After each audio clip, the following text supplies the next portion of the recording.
Hello. आज हम अपनहुति अलंकार पढ़ेंगे। अपनहुति अलंकार आपके पाठ्यक्रम में है, तो देखते हैं इसका शाब्दिक अर्थ। अपनहुति, केवल अपनहुति शब्द का अर्थ होता है आड़, आश्रय, संवृत्ति, पर्दा, छिपाना आदि। अर्थात किसी की आड़ से एक को नकार कर दूसरे की स्थापना को समझाना। अब एक को नकार कर, अब नकारेंगे कैसे?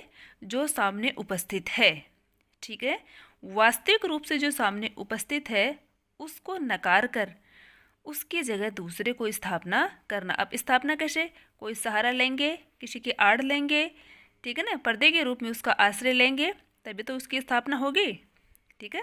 तो अपनहुति का देखो ये जो शाब्दिक अर्थ है, तो इस अर्थ का भी अर्थ निकलता है, यानी जो उपस्थित है उसका निषेध कर दिया और जो है दूसरे की स्थापना कर दी, ठीक है। कैसे? संसद से जनप्रतिनिधि गायब, बैठे कुछ मक्कार है। संसद से जनप्रतिनिधि गायब।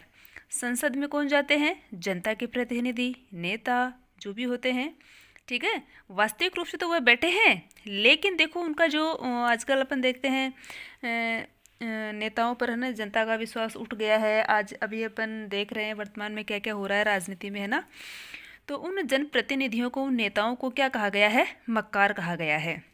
यानी वास्तव में जो उनके सामने उपस्थित है उनको नकार रहे हैं, और उनको नकार कर किसका आश्रय लिया जा रहा है? मक्कार का, ठीक है ना।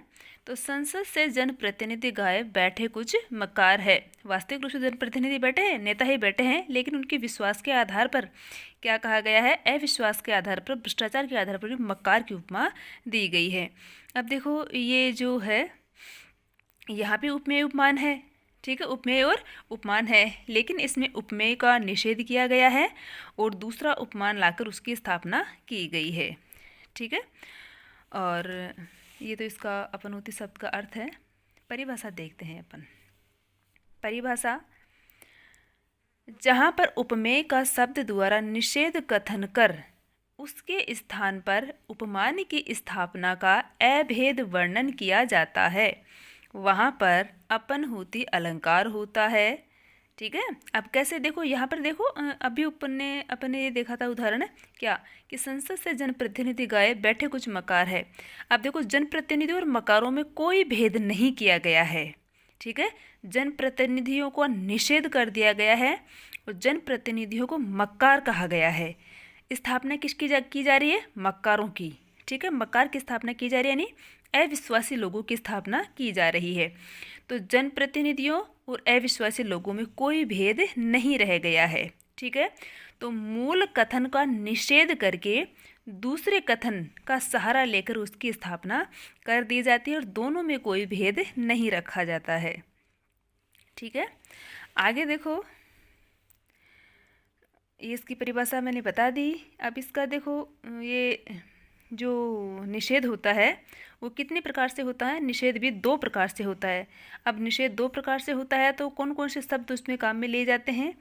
एक तो नहीं, नी, न, नाही आदि निषेधवाचक शब्दों से, और दूसरा कते वह, छल आदि पर्यायवाची शब्दों के माध्यम से उस कथन का निषेध किया जाता है। जैसे आली, लाली, लखी डरपी, जनी टेरहु नंदे लाल, फूले सघन पलाश के, नहीं दावानल ज्वाल। बहुत अच्छी पंक्तियां हैं।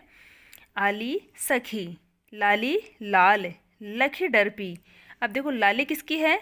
जंगल में जो आग लग गई, वन में आग लग गई, उस लगी हुई आग को देखकर लखी यानी देख कर डरपिन डर गई है।